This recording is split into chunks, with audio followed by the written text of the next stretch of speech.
Bismillahirrahmanirrahim. Assalamualaikum warahmatullahi wabarakatuh. Alhamdulillah. Alhamdulillahilladzi arsala rasulahu bil huda wa dinil haqq liyudhhirahu 'ala ad-dini kullihi walau karihal musyrikun. Asyhadu an la ilaha illallah wahdahu la syarika lah wa asyhadu anna Muhammadan abduhu wa rasuluh. Allahumma sholli wa sallim wa barik ala sayyidina Muhammadin wa ala alihi wa ashabihi wa man tabi'ahu bi ihsanin ila yaumiddin. Allahumma inna nas'aluka 'ilman nafi'a wa rizqan thayyiban wa 'amalan mutaqabbala, amma ba'd. Ayo ikhwah, alhamdulillah kita memuji Allah Subhanahu wa taala atas segala limpahan nikmat serta karunia-Nya sehingga pada sore hari ini kita bisa kembali berjumpa bermuajahah dalam majelis kajian kitab Nailul Raja Syarah Safinatin Najah yang ditulis oleh Syekh Ahmad bin Umar Asy-Syadzili rahimahullah taala rahmatan wasi'ah. Sebuah kitab yang membahas tentang fikih dasar di dalam madhab al-Imam Asy-Syafi'i rahimahullah ta'ala. Ya. Jadi ini fikih dasar gitu ya dalam madhab al-Imam Asy-Syafi'i. Terakhir pada pertemuan sebelumnya kita sudah membahas tentang syarat sah wudu. Syarat sah wudu itu kemarin ada 10 yang disebutkan di dalam matan. Nomor 1 adalah Islam, kemudian tamyiz, kemudian bersih dari haid dan nifas, kemudian bersih dari segala sesuatu yang bisa menghalangi sampainya air ke kulit. Kemudian yang kelima kemarin tidak ada di atas anggota wudhu atau anggota mandi sesuatu yang bisa mengubah sifat air. Kemudian yang keenam mengilmui kefarduannya, mengilmui bahwasanya wudhu itu adalah wajib atau fardu.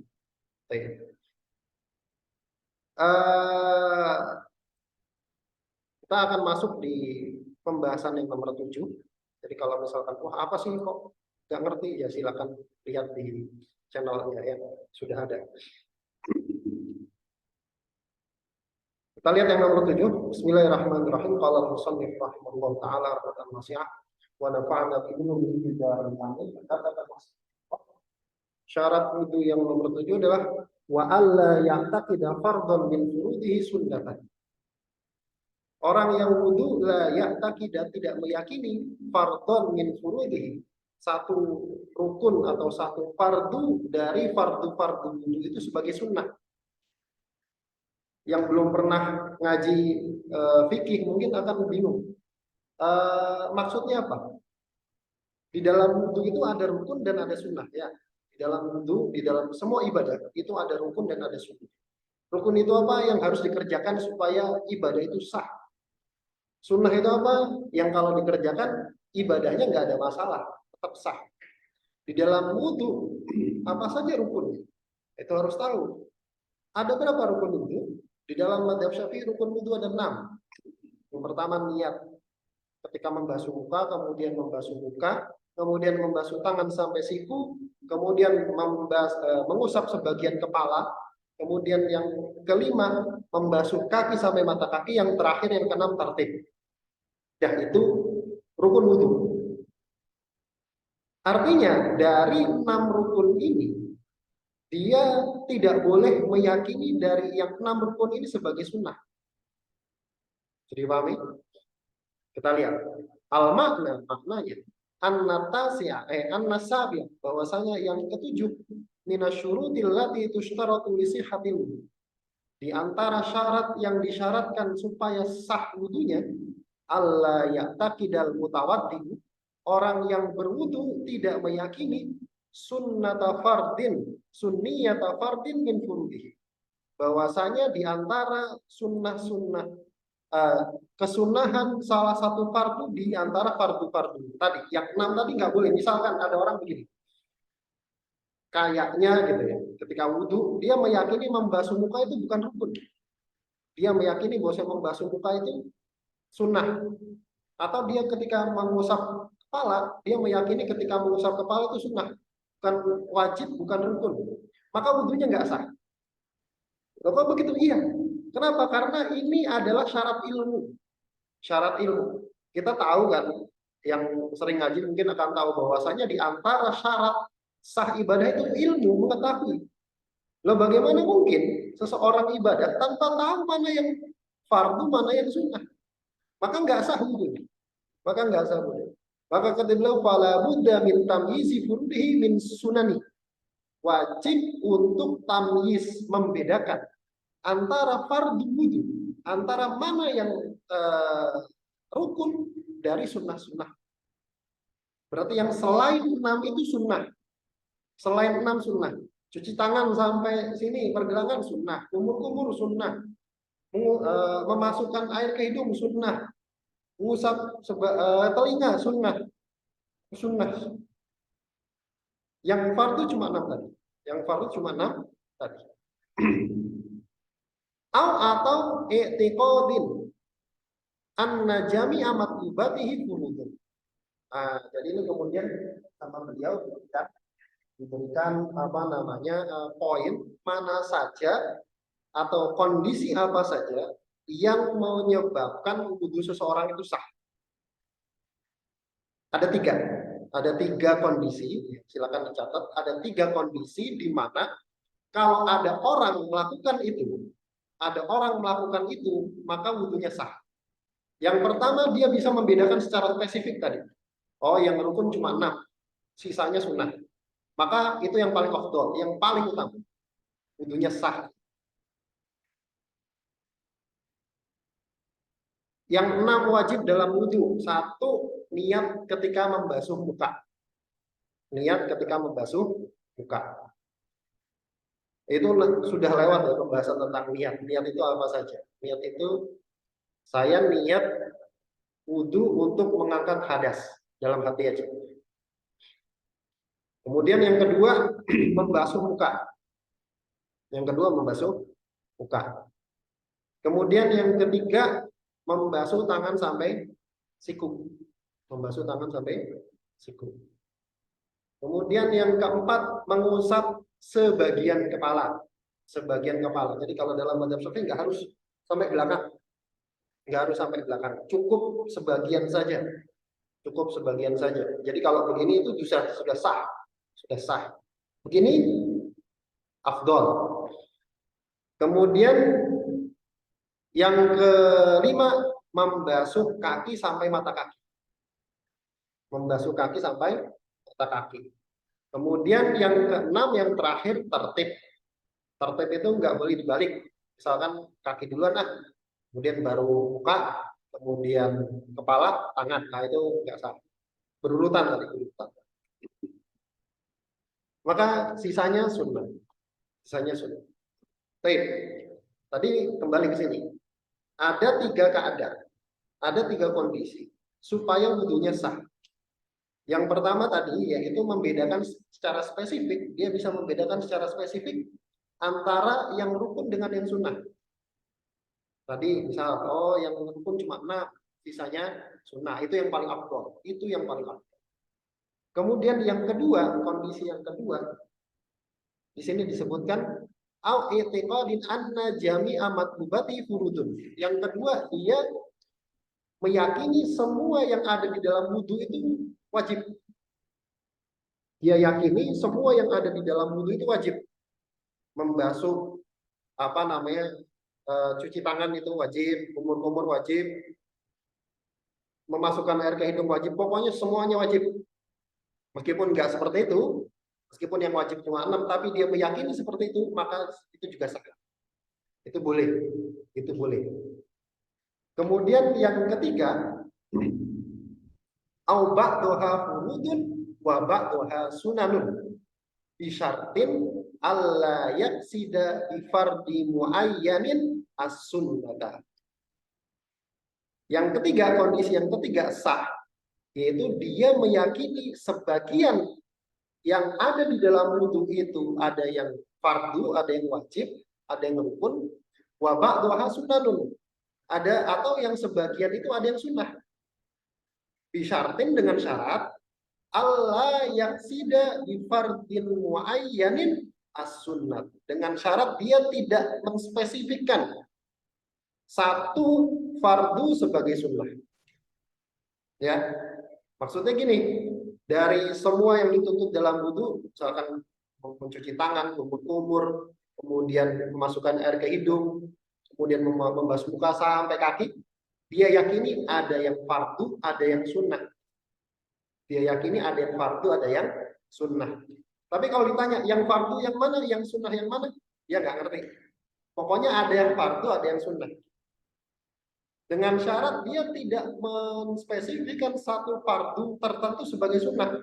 Misal kalau ditanya, membasuh muka hukumnya apa? Sunnah. Ah, berarti wudhunya nggak sah. Wudhunya nggak sah. Dia nggak boleh menspesifikkan. Global.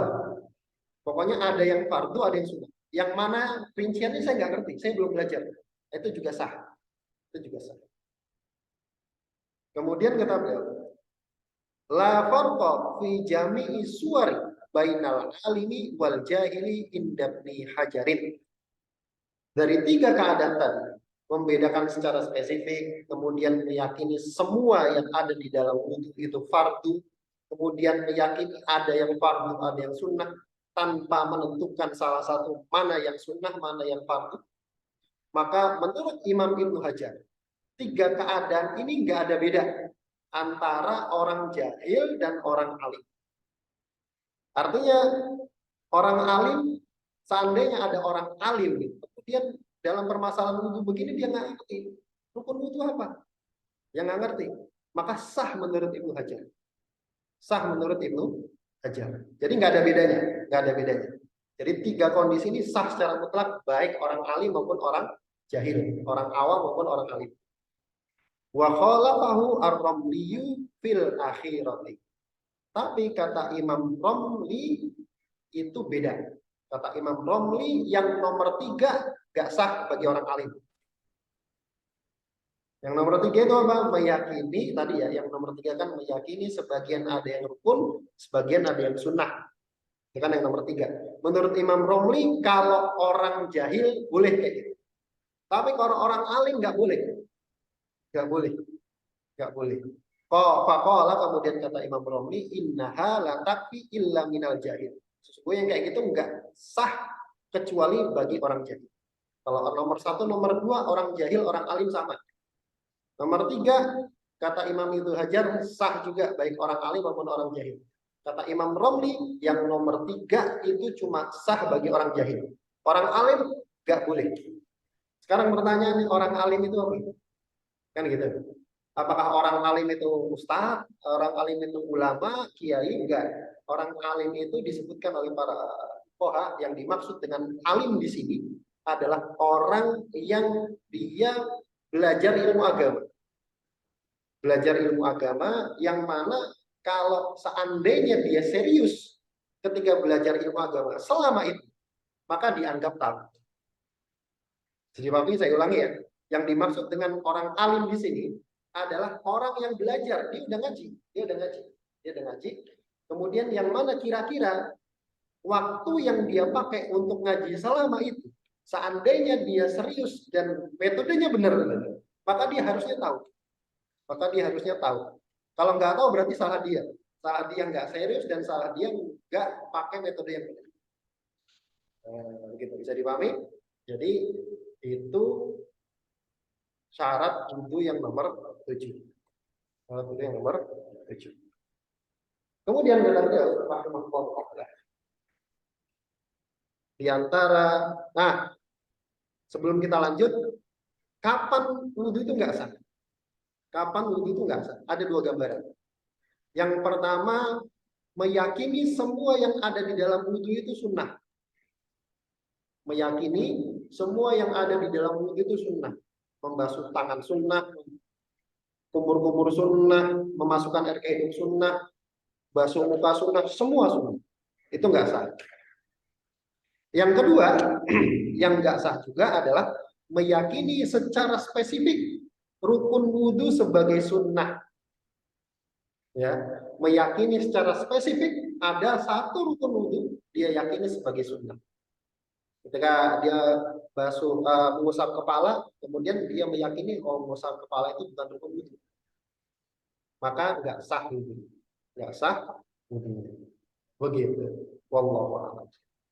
Kita lanjutkan yang berikutnya.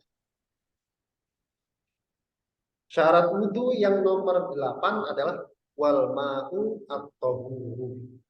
Syarat wudhu yang nomor 8, syarat sah wudhu yang nomor 8 adalah airnya suci. Airnya tohur. Tohur itu suci, mensucikan. Jadi ada dua istilah yang berbeda di dalam fikih yang dipakai oleh para ulama. Yang pertama tohir. Kayak nama menteri, tohir. Yang kedua tohur. Tohir itu apa? Bukan menteri. Tohir itu air suci tapi tidak mensucikan. Air suci tapi tidak mensucikan. Contohnya apa? Air kelapa misalnya. Air di dalam kelapa itu suci, makanya boleh diminum. Tapi tidak mensucikan, tidak boleh dipakai wudhu. Air teh. Air teh suci nggak suci? Kenapa? Karena boleh diminum. Ibu-ibu, bapak-bapak, mungkin kalau makan senangnya minum es teh. Gitu. Suci nggak suci? Karena boleh diminum. Tapi boleh nggak wudhu pakai es teh? Nggak boleh. Itu namanya tohir. Nah, kalau tohur, dia adalah suci plus mensucikan. Mensucikan itu bisa dipakai bersuci. Bisa dipakai bersuci. Apa itu air tohur, air suci mensucikan? Al-ma'u tohuru wal ma'ul mutlak. Air tohur adalah air mutlak. Apa itu air mutlak? Apa sih air mutlak? Di sini disebutkan wa huwallazi lam yuqayyad biqaydin lazimin indal alimi bihalihi min ahlil urfi wal lisani. Air mutlak adalah air yang tidak punya keterangan yang lazim, tidak punya embel-embel yang selalu mengikat. Qaid lazim itu terjemahannya, kalau saya terjemahkan, embel-embel yang selalu mengikat. Dia tidak terikat dengan embel-embel yang selalu mengikat. Itu apa? Yaitu contohnya di sini di alam yuqayyid asla. Yaitu air yang nggak punya keterangan sama sekali. Qaid lazim itu begini. Qaid lazim itu keterangan yang selalu mengikat itu. Air itu nggak bisa disebut kecuali embel-embelnya ngikut. Air itu nggak bisa disebut kecuali embel-embelnya ngikut. Contoh saya sebut tadi air kelapa. Air kelapa itu kita nggak bisa sebut air doang, pasti kelapanya ngikut. Nggak mungkin kita sebut air kelapa sebagai air saja. Itu namanya qaid lazim, embel-embelnya pasti ngikut. Yang kedua, air teh. Air teh itu selalu ngikut, nggak bisa kita bilang teh itu sebagai air saja. Dia mesti ngikut, tehnya mesti ngikut, nggak bisa dipisah. Itu namanya qaid lazim. Jadi air mutlak itu air yang nggak punya keterangan mengikat kayak tadi, nggak ada kelapanya, nggak ada tehnya, pokoknya air, pokoknya air. Nah, air yang tidak punya keterangan tambahan yang mengikat ini itu ada dua ya. Yang pertama di alam yuqayyid aslan, dia tidak punya keterangan sama sekali. Ya misalkan ya air aja gitu, kita keluar air, pokoknya air. Atau quyida biqaidin munfakin, atau dia punya qaid, dia punya keterangan tapi keterangannya itu bisa terlepas, bisa kita lepaskan. Contohnya apa? Kama'il bahri, contohnya air laut. Wa ma'il bi'ri, air sumur, air aqua misalkan. Ketika kita tuang, orang nggak ngerti ini air aqua, ya pokoknya air. Kan ini nggak bisa, ini boleh dibilang air saja tanpa menyebut aqua. Air sumur juga kita bisa nyebut air saja tanpa nyebut sumurnya. Air hujan juga begitu, kita bisa nyebut air saja tanpa menyebut hujan. Nah, itu namanya air mutlak. Air mutlak. Jadi di sini keterangannya waladzi lam yuqayyad biqaidin lazimin, air yang nggak punya keterangan yang mengikat kayak tadi, indal alimi. Keterangan yang mengikat ini menurut orang yang tahu bihali, tahu keadaan air tersebut, maka ketika disebutkan indal alimi bihali, menurut orang yang tahu keadaannya, ini mengeluarkan orang yang nggak tahu keadaan. Contohnya ada orang yang nggak ngerti ini air mustakmal. Air mustakmal itu air bekas dipakai wudhu, ditampung. Air mustakmal itu dia nggak bisa dipakai untuk wudhu, dia nggak bisa dipakai. Tapi ketika ada orang yang nggak ngerti keadaannya, dia pakai air wudhu itu, air itu untuk wudhu, maka sah. Kenapa? Karena dia nggak ngerti kondisi air. Min ahlil urfi wal lisan. Menurut ahli huruf, menurut ahli bahasa dan ahli huruf. Ahli huruf itu orang yang satu madhab sama kita. Orang yang satu madhab sama kita. Jadi ini mengeluarkan orang yang tidak semadzhab. Mengeluarkan orang yang tidak semadzhab. Contohnya apa? Contohnya misalkan dalam madhab Syafi'i, air sedikit, misalkan air cuma segini. Kejatuhan sesuatu yang najis, meskipun sedikit dan tidak berubah, maka airnya jadi najis. Air kurang dari 2 kullah gitu ya. Misalkan segini. Kemudian kejatuhan benda najis. Misalkan kejatuhan kotoran cicak. Kejatuhan kotoran cicak kan najis. Ini nggak berubah nih. Dia warnanya tetap, baunya tetap, warnanya juga tetap nggak berubah. Maka air ini jadi najis. Menurut madhab Syafi'i. Tapi menurut madhab Malik itu nggak najis. Selama warna, rasa, baunya nggak berubah.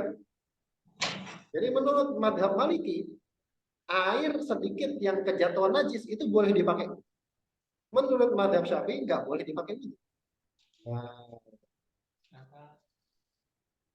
jadi ini mengeluarkan orang yang beda madhab. Baik, jadi itu ya. Syarat yang ke-8, airnya harus air mutlak. Air mutlak itu apa ya kayak tadi. Kemudian kita beliau wa kharaja bihi, dan keluar dari air mutlak adalah al-muqayyadu bi qaidin lazimin, yaitu air yang punya keterangan atau embel-embel yang selalu mengikat. Berarti bukan air mutlak. Contohnya apa? Kama ilmitihi wa nah. Contoh air semangka. Maka semangka kan ada airnya itu, tetes-tetes. Nah, airnya ditampung atau diperas es apa? Es semangka perindavan gitu kan, ada es semangka. Ketika nyebut air itu semangkanya nggak bisa dipisah. Pasti air semangka, dia ikut semangkanya. Itu sama. Fa innahu la yasihul wudu'u bihi, maka nggak sah wudu dengan air semangka. Mungkin siapa yang mau wudu pakai air semangka ya? Baik. Wal makna, dan maknanya an-nathamina, bahwasanya yang ke-8 minasyurutil lati tushtaratu li sihhatil wudu, di antara syarat-syarat yang disyaratkan supaya wudunya itu sah, kaunul ma'il mutawaddi bihi tahuran, keadaan airnya itu harus tahur, yaitu suci dan mensucikan. Kemudian di sini beliau setelah menjelaskan secara umum, beliau menyebutkan kasus atau permasalahan cabang. Permasalahan cabang itu ketika kita ragu airnya itu suci mensucikan atau tidak. Kata beliau, wala yustaratu tayaqqunu tahuriyatihi indal istibah. Tidak disyaratkan yakin dalam keadaan istibah. Istibah itu samar. Maksudnya bagaimana? Ini kasusnya begini. Kasusnya misal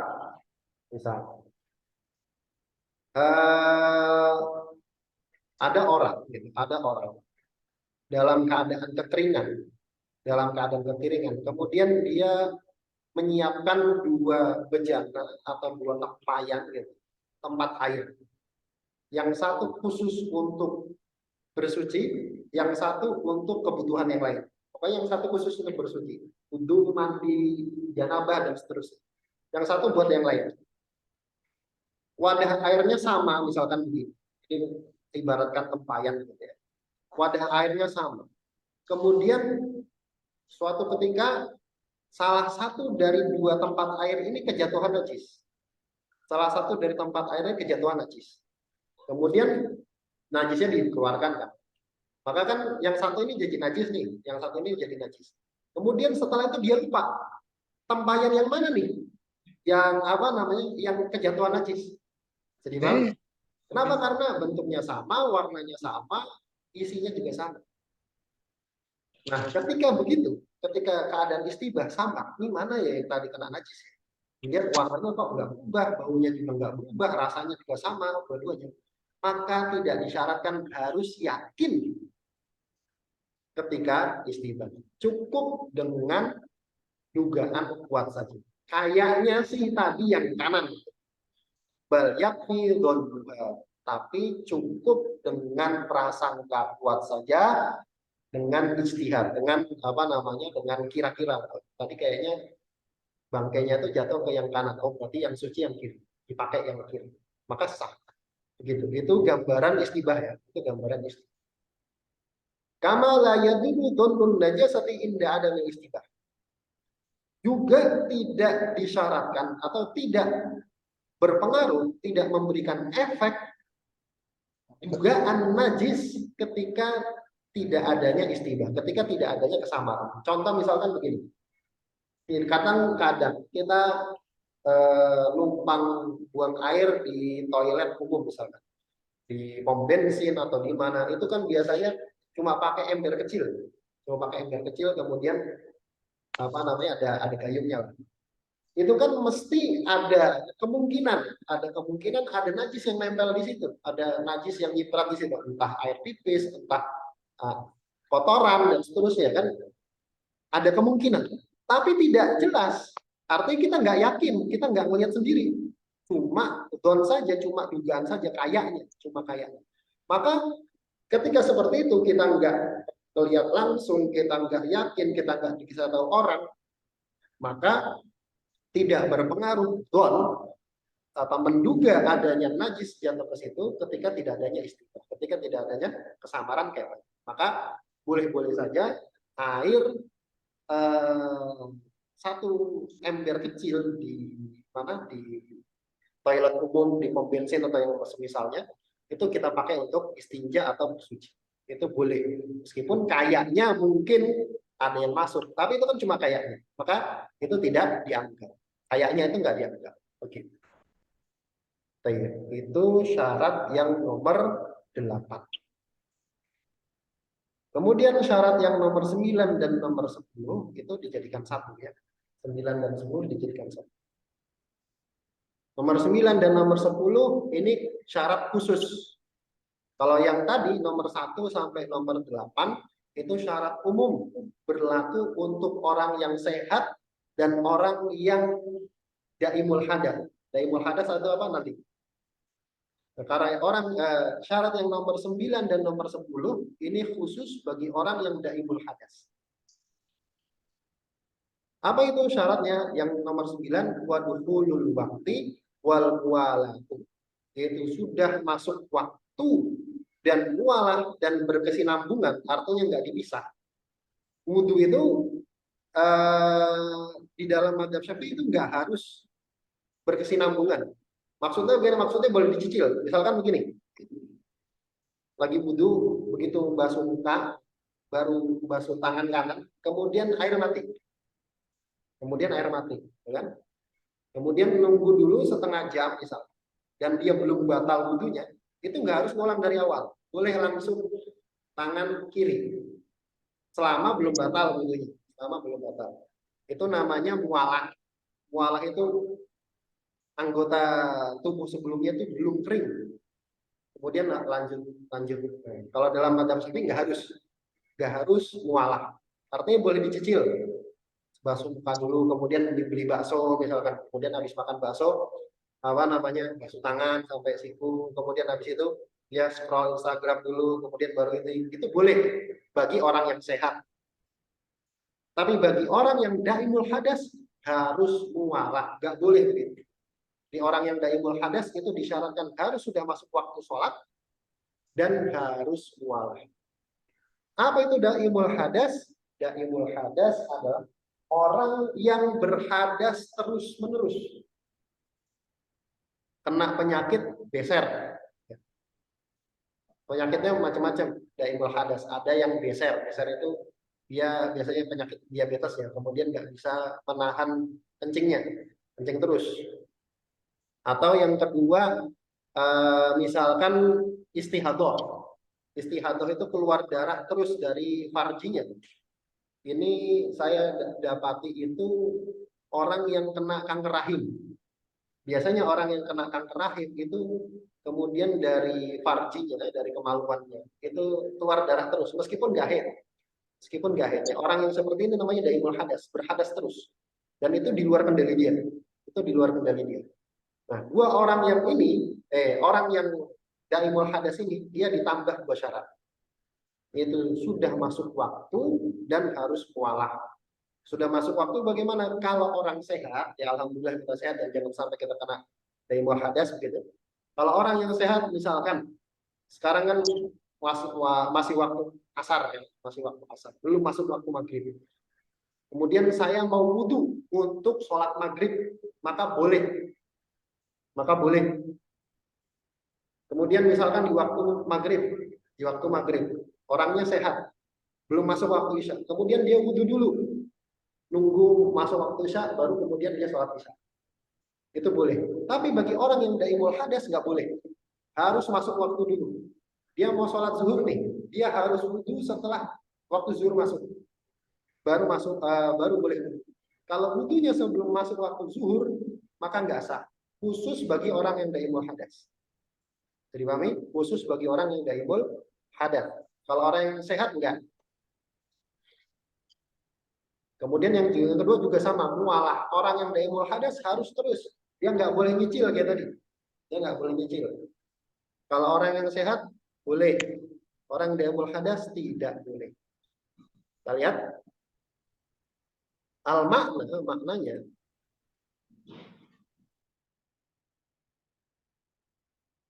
an-natasi'a wal ashir, yang ke-9 dan yang ke-10 minasyurutil lati tushtaratu li sihhatil wudu'i daimil hadasi khasatan. Syarat ke-9 dan ke-10 dari syarat-syarat yang disyaratkan supaya wudunya sah bagi orang yang daimul hadas secara khusus adalah tayaqqunu, tayaqqunu meyakini atau atau menyangka sudah masuk waktu. Meyakini azan, menyangka ya pokoknya lihat matahari bagaimana sudah masuk waktu. Kemudian yang ke-10 wal mualatu, dan mualah dan berkesinambungan baina af'alihi wa bainaha wa bainas shalah, antara perbuatan wudunya, kemudian antara wudunya dan antara sholat. Nah, mualah itu yang dilakukan orang yang daimul hadas itu harus apa? Harus apa? Nah ini yang juga penting ya. Tapi mudah-mudahan kita nggak mempraktekkan ini. Mudah-mudahan kita nggak mempraktekkan ini. Naudzubillah kita mempraktekkan ini. Karena orang daimul hadas itu kasihan ya. Dia yang pertama harus cebok. Orang yang daimul hadas ketika masuk waktu. Ada orang misalkan kena diabetes, kemudian nggak bisa mengontrol air kencingnya atau kena istihadah, dia keluar darah terus-menerus dari farjinya. Maka dia harus melakukan 4 hal ketika masuk waktu. Yang pertama harus cebok istinja. Kemudian setelah cebok dia harus langsung menutup kemaluannya, baik dengan pampers misalkan, atau dengan pembalut kalau dia istihadah, atau dengan pampers. Ditutup, jangan pakai celana biasa, harus ditutup. Kemudian yang ketiga dia harus langsung wudhu. Kemudian yang keempat dia harus langsung sholat. Jadi 4 itu. Yang pertama cebok, sudah masuk waktu ya, harus sudah masuk waktu. Kalau sebelum maka nggak boleh, harus sudah masuk. Yang pertama cebok, dibersihkan kemaluannya. Kemudian yang kedua dia harus menutup kemaluannya pakai semacam pampers. Kemudian yang ketiga dia harus wudhu. Kemudian yang keempat dia harus langsung sholat. Nggak boleh dipisah, nggak boleh dipisah. Misalkan habis wudhu kemudian dia makan bakso dulu, nggak boleh, nggak boleh. Nah, khusus yang sholat ini boleh diakhirkan atau boleh nggak langsung sholat kalau dia misalkan sholat berjamaah nunggu qomat. Misalkan dia sholat berjamaah nih ke masjid, kemudian nunggu qomat, maka boleh.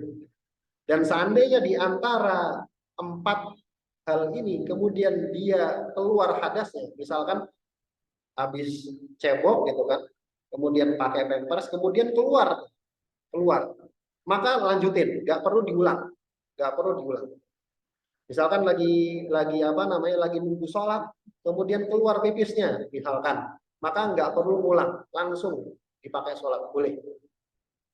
Itu bagi orang yang daimul hadas. Nah, bagi orang yang daimul hadas juga dia wajib untuk istinja dulu sebelum wudhu. Bagi orang yang daimul hadas, dia harus cebok dulu baru wudhu. Nggak boleh wudhu dulu baru cebok. Kalau orang yang sehat boleh. Ini kita bicara boleh ya, jangan bilang pemproh nih, enggak. Kita bicara boleh. Kalau jorok ya jorok emang. Tapi kita bicara boleh atau enggak. Orang yang sehat itu misalkan habis buang air, dia wudhu kemudian baru cebok, boleh nggak? Boleh, sah. Tapi kalau orang yang daimul hadas, dia harus cebok dulu baru wudhu. Nggak boleh dibalik, nggak boleh dibalik. Begitu. Itu 10 syarat sah wudhu. 10 syarat sah wudhu. Kemudian yang terakhir, ini syarat tambahan yang tidak disebutkan di dalam matan. 5 syarat tambahan yang tidak disebutkan dalam matan. Wa baqiya min syurutil wudu'i wal ghusli ziyadatan. Dan tersisa dari syarat-syarat wudhu dan mandi itu tambahan ala madzakarahu, atas apa yang disebutkan oleh penulis itu khamsatun. Tersisa berapa? 5. Ini khamsatun, ini failnya baqiyah. Tersisa 5 syarat yang belum disebutkan. Yang pertama, kita cepat saja, yaitu izalatun najasatil ainiyati la hukmiyati. Itu menghilangkan najis ainiyah, bukan najis hukmiyah. Jadi misal di anggota tubuh kita ada najis, di anggota tubuh ya ada najis. Misalkan habis gendong anak, kemudian kena pipis, maka sebelum wudhu itu najisnya harus dibersihkan dulu. Harus dibersihkan dulu. Najis ainiyah, ya, najis ainiyah. Najis ainiyah itu najis yang ada fisiknya. Najis yang ada fisiknya. Tapi kalau najis hukmiyah itu dia najis tapi belum dibersihkan. Contoh tadi, misalkan ada orang dia gendong anaknya kemudian kena pipis. Kemudian belum dibersihkan terus pipis sudah kering. Udah nggak ada rasa, udah nggak ada baunya, udah kering, pokoknya udah kering. Tapi tadi kena pipis belum dibersihkan. Maka dalam mazhab Syafi'i itu masih dihukumi najis, tapi najisnya hukmiyah. Bukan najis ain. Najis ain itu najis benda, ada bendanya, ada zatnya. Kalau itu sudah nggak ada zatnya, sudah kering, baunya sudah hilang, warnanya udah nggak ada. Itu namanya najis hukmiyah. Nah, kalau najis hukmiyah itu nggak harus dicuci. Ketika wudhu bersamaan dengan mengalirnya air wudhu, maka sudah sah, sudah dianggap hilang. Maka kata beliau bal yakfilaha ma'al hadasi ghuslatun wahidah. Bahkan cukup bagi najis hukmiyah itu 1 basuhan saja. Nah, jadi kalau najisnya hukmiyah tadi dia cukup dengan basuhan wudhunya, nggak perlu dibersihkan kemudian baru diwudhukan, enggak. Tapi dengan apa namanya mengalirnya air wudhu itu sudah sah, sudah dianggap menghilangkan itu. Kalau najisnya hukmiyah, kalau najisnya ainiyah masih ada zatnya, masih ada rasa, warna, bau, maka dibersihkan dulu. Ya. Najis ainiyah itu najis yang ada rasanya, atau baunya, atau warnanya, atau tiga-tiganya, atau dua-duanya, pokoknya ada zat, masih ada zat. Kalau najis hukmiyah kayak tadi, najis hukmiyah seperti tadi.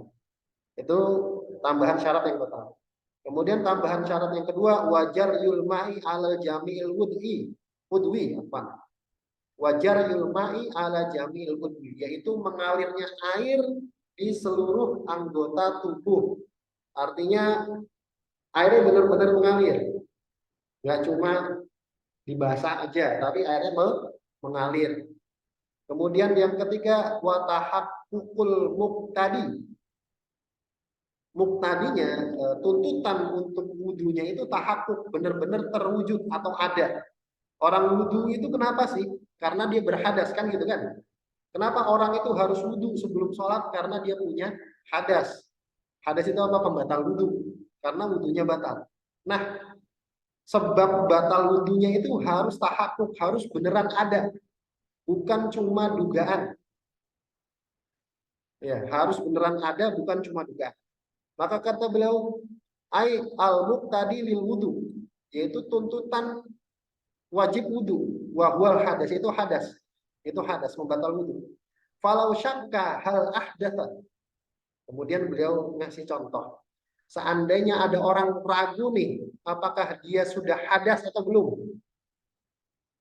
Aula atau tidak? Fatawat doa ihtiyaton. Kemudian dia berwudu dengan bentuk kehati-hatian. Paham ya? Misalkan saya habis selesai sholat maghrib, kemudian sambil nunggu maghrib duduk-duduk di masjid. Sambil nunggu isya duduk-duduk di masjid.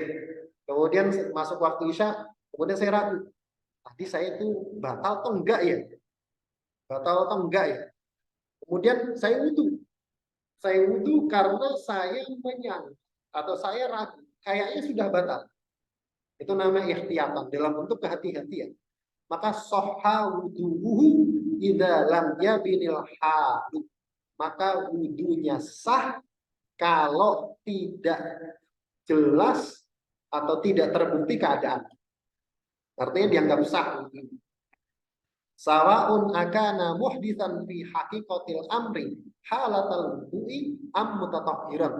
Sama saja apakah saya tadi ketika berwudu itu beneran berhadas atau masih suci. Kalau nggak kelihatan, kalau nggak jelas keadaannya. Amma in bana annahu kana muhditsan fala yasihu. Adapun kalau jelas ternyata saya itu berhadas, maka nggak sah wudunya. Loh kok begitu? Paham ya? Misalkan gini, tadi saya saya antara maghrib sama isya itu nunggu di masjid. Kemudian masuk waktu isya saya ragu. Tadi saya batal wudunya atau enggak ya? Batal wudunya atau enggak ya? Kemudian saya wudhu. Kemudian setelah selesai wudhu, kemudian habis itu ingat, oh iya tadi batal, maka justru wudhunya nggak sah. Sorry, justru wudhunya nggak sah. Loh kok begitu? Kenapa? Karena ketika wudhu saya tidak dalam keadaan terwujud tuntutan untuk wudhunya. Jadi harus beneran terrealisasi tuntutan untuk wudhu. Cuma dugaan saja. Tapi saya wudhu dalam keadaan dugaan, dalam keadaan ragu. Saya itu wajib wudhu atau enggak? Ternyata setelah selesai wudhu, ingat bahwa saya memang batal, maka wudhunya malah enggak sah.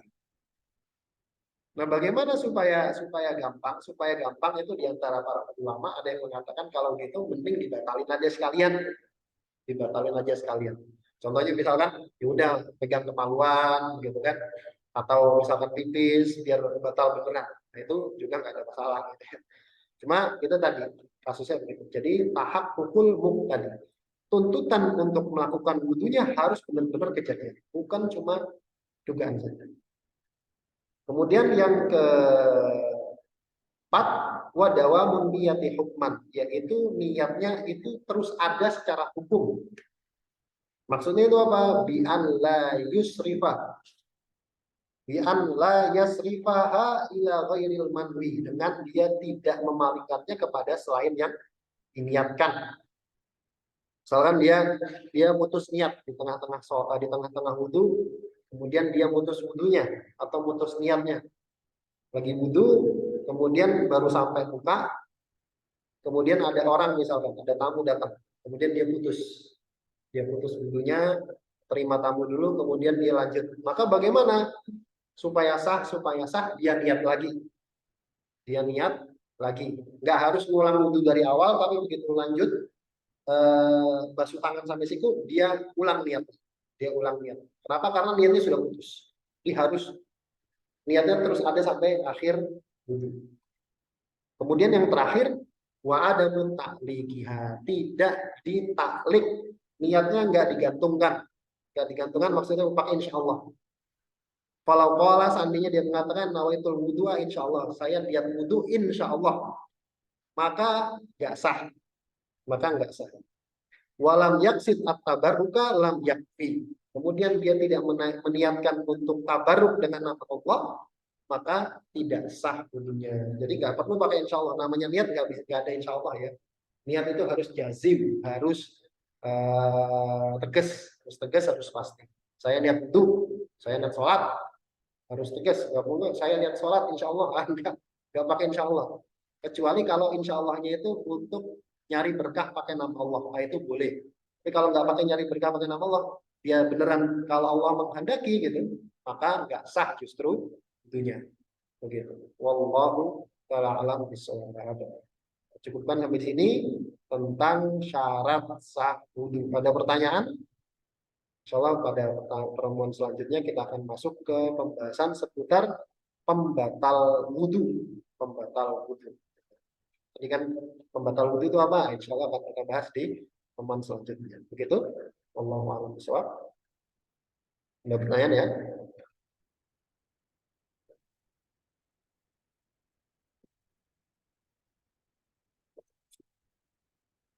Tapi kalau tidak pertanyaan kita cukupkan. Allahu ta'ala bishawab.